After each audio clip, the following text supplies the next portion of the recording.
Hi everyone, we're going to have a look at some new car tech again today.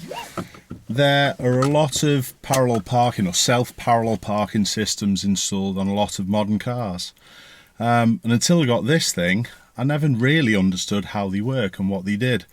So we're going to show you. Let's have a look. So let's go and try and find a car that we can park around.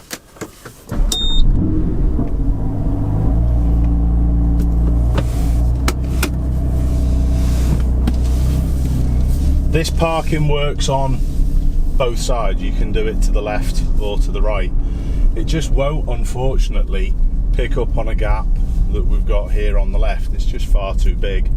So I'm going to go and try and find a little bit tighter space so we can put it to test.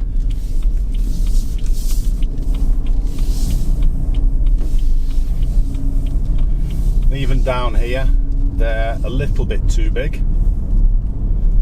Now there is one down at the very end, in between the silver and the blue car. So I'm going to try it.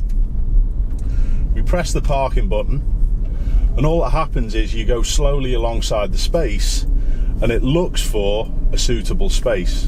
Obviously be aware of what's going on around. And when we get alongside this car, it should have found the space, which it has.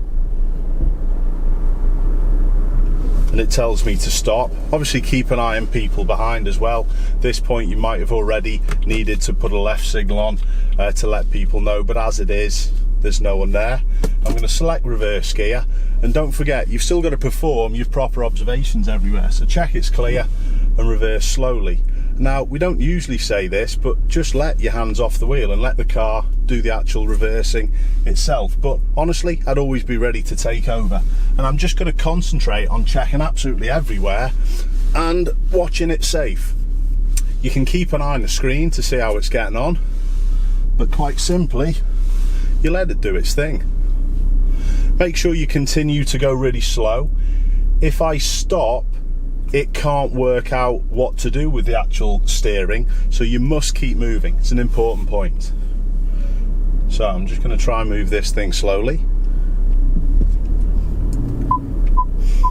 You can hear the parking sensors, but again, you can still literally just keep moving. You've got the parking sensors, and as you can see, it still sorts itself out. No problems. It says drive forward, so I'll select drive again and move forward a touch, and we're done.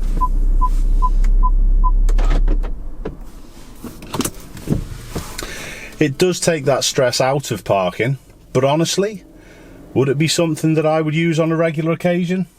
I don't honestly think so. A lot of car systems are different. This is how this one works in this BMW. But honestly, they are getting better and better and better, and they are pretty good at what they do. I'd like to know your opinion. Would you use it? Have you got it in your car? Do you use it? Thanks a lot for watching. I hope you enjoyed the video. Please don't forget, please like, share and subscribe. And leave us your comments down below. I'll try and get back to you if I can.